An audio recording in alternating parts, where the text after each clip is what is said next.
Hello, how's it going? You're watching the 31st. Basically some new stuff came out about Sword and Shield, so I'm just going to talk about it. The Galar region seems to be a very special place in the Pokemon world. The new info that was shown to us today shows that Pokemon isn't just like a pastime for kids to play in the street in Galar, but it's a professional sport broadcast live across the region.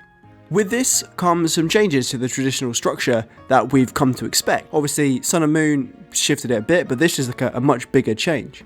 Basically, the Galar region is very similar to how the anime works. Rather than just any kid with a starter Pokemon and a trainer card going around battling gyms until they have 8 badges, then fighting the Elite Four for a shot at the champion, instead, select trainers are invited to enter a competition called the Gym Challenge, which gains them access to the Champions Cup. The Gym Challenge can only be entered by trainers who are endorsed by certain people. We got our invites thanks to Leon and are entered into this Gym Challenge. We then battle the 8 gyms in organised spectacles held in massive stadiums across the region and watched by, well, basically everyone in the region. When we have all our badges, we are then allowed to participate in the yearly event known as the Champion Cup. Basically what this is a knockout tournament where everyone who's got the 8 badges battle it out for a chance to face the reigning, defending, undisputed champion of Galar.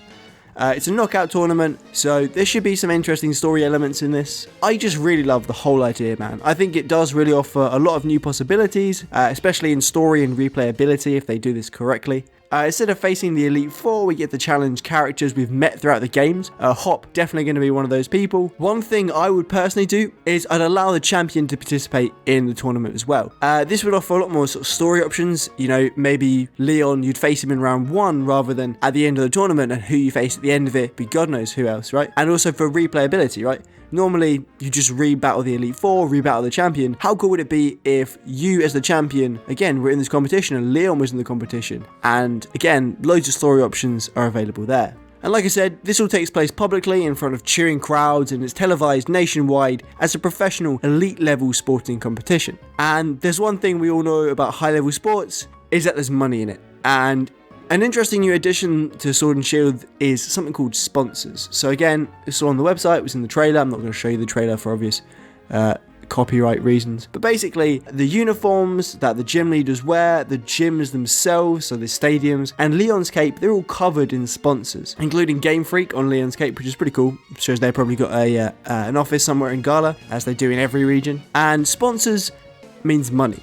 Hopefully we get a chance to gain sponsors throughout our journey, presumably just from businesses you find scattered across the region, right? And this could add another really cool side element to the game. Hopefully it's a bit of extra income, but also maybe cool and rare items and gear and stuff like that, right? Maybe you get sponsored by a Pokeball company, and after beating a gym, they send you some free Pokeballs, maybe some rare Pokeballs, stuff like that. Same thing, maybe special outfits if you're sponsored by a clothing company, etc., right? Loads of cool stuff they could do with that. There are outfits we have to wear, obviously the white ones we've seen before. There's some new artwork for those. It's got, the cup logo on it, that red and blue circle there. It's got a lot number, so rather than being, a ranking system, I thought you get to pick that number. I did say you could potentially pick that number in the video, but you definitely can. It's written there. And what's quite interesting about that is it's more like, a runner ID in a marathon, which, it's alright, but definitely I think you have the opportunity of getting that number 1 shirt when you're the champion, because, if Leon's got it, then he didn't just get to pick that, right? He definitely earned that. And hopefully we get to wear it too when we win. So the last big thing is some new gym leaders. Their names are Bia and Alistair. They're quite cool. Bia is a fighting type gym leader, maybe sort of like an MMA inspiration. What I am going to do is I'm currently working on some basically just character design analysis videos where I'm going to go through all the intricate details of their character, look at their clothes, stuff like that, to figure out sort of what they are, what they're doing, and maybe some more mysteries about Galar. The first one is going to be sort of like, if you look at the logos here and here, I originally thought they were teams. Every single trainer has their own one. So if you look at, for example, Milo, right, he has both there in his shorts and his sort of right breast. Basically, now I think they're sponsors because, while there could definitely be teams, like teams that have coaches that train trainers, and maybe that's where these guys come from, it's more likely that because obviously Pokemon is an individual sport rather than a team sport, those are sponsors and they're sort of like the main sponsors. That's why they're wearing them on their clothes and they're probably going to be scattered around.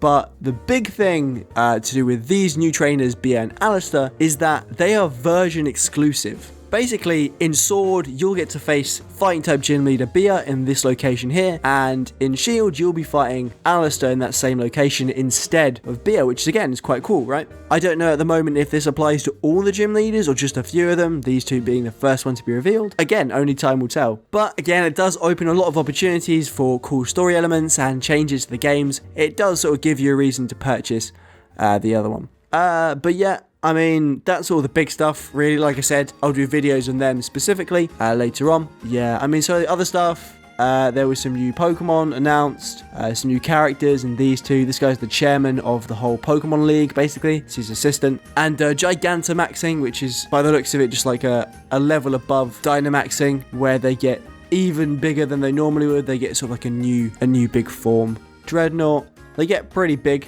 And they get a G-Max move, so they get a new move. But yeah, it's all pretty cool. But like I said, all I really cared about was the carbon stuff. So yeah, that's about it. I think it's pretty cool. Thanks for watching. With that said,